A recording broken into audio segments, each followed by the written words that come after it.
Assalamualaikum warahmatullahi wabarakatuh.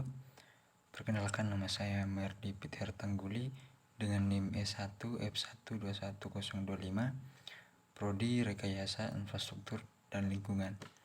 Pada saat ini saya akan membahas tentang infrastruktur yang ada di Venezuela, yang ada di negara Venezuela.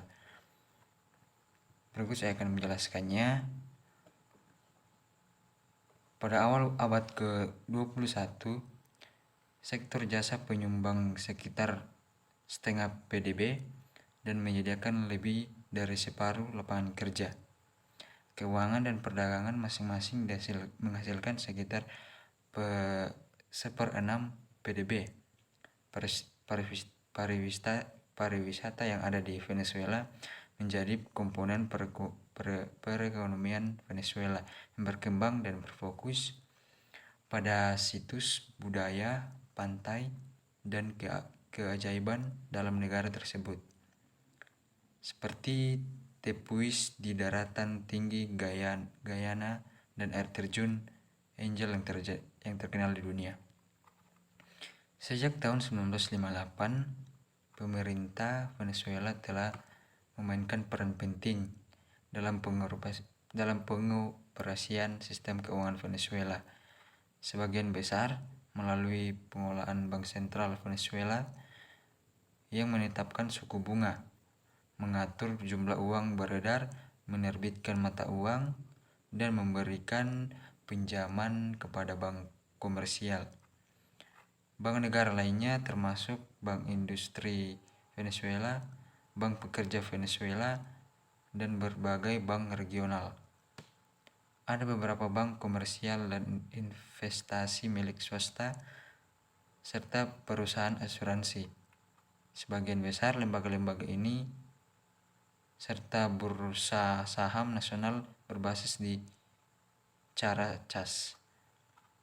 Venezuela adalah pemimpin dalam pendirian Organisasi Negara-Negara Pengekspor Minyak, atau biasa disebut dengan OPEC, dan menandatangani perjanjian pada tahun 1960 yang mengarah pada pembentukan organisasi tersebut.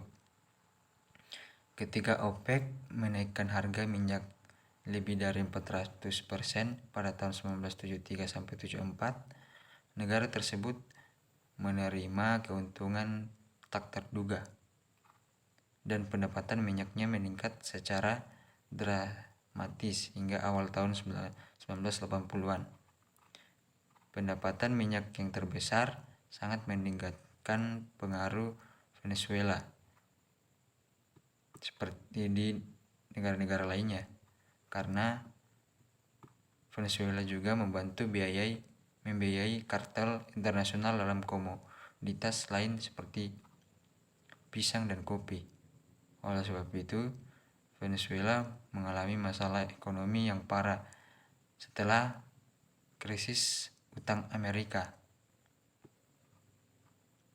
karena Venezuela pada saat itu jatuh harga minyaknya di dunia pada tahun 1986, dan kekhawatiran itu sangat mendesak. Diantaranya adalah mengalami krisis mata uang asing, hilangnya cadangan devisa, melambatnya pertumbuhan ekonomi, dan meningkatnya inflasi.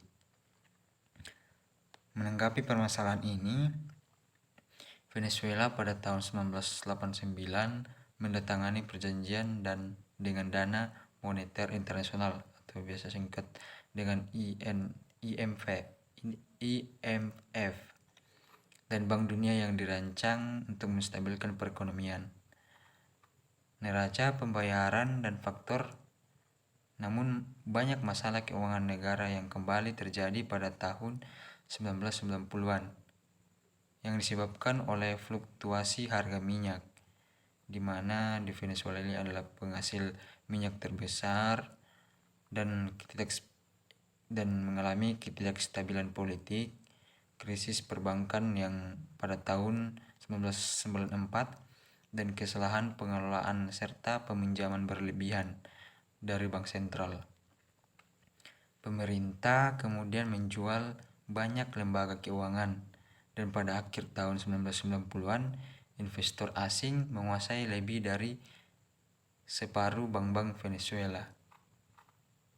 Pemerintahan tersebut terpaksa menerapkan langkah-langkah stabilisasi tambahan, termasuk rencana agenda Venezuela tahun 1996, menghapus beberapa kendali keuangan dan memprivatisasi beberapa industri.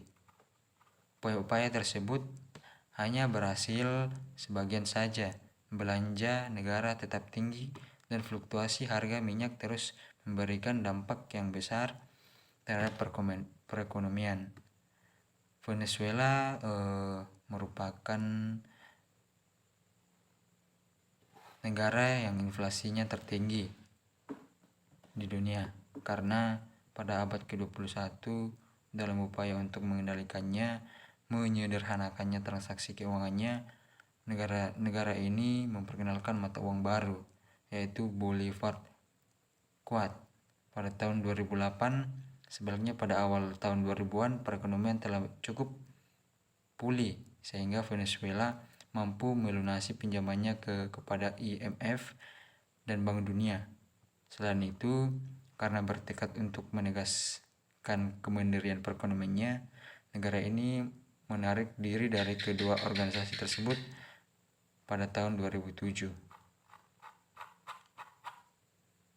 Dalam infrastruktur yang ada di Venezuela ini sangat minim dan jatuh karena dalam proses pemerintahnya sudah hancur. Kita bisa dengar pada waktu-waktu yang lalu di mana Venezuela ini adalah mengalami inflasi yang sangat besar, dan di mana pemerintahnya itu serta rakyatnya menjadi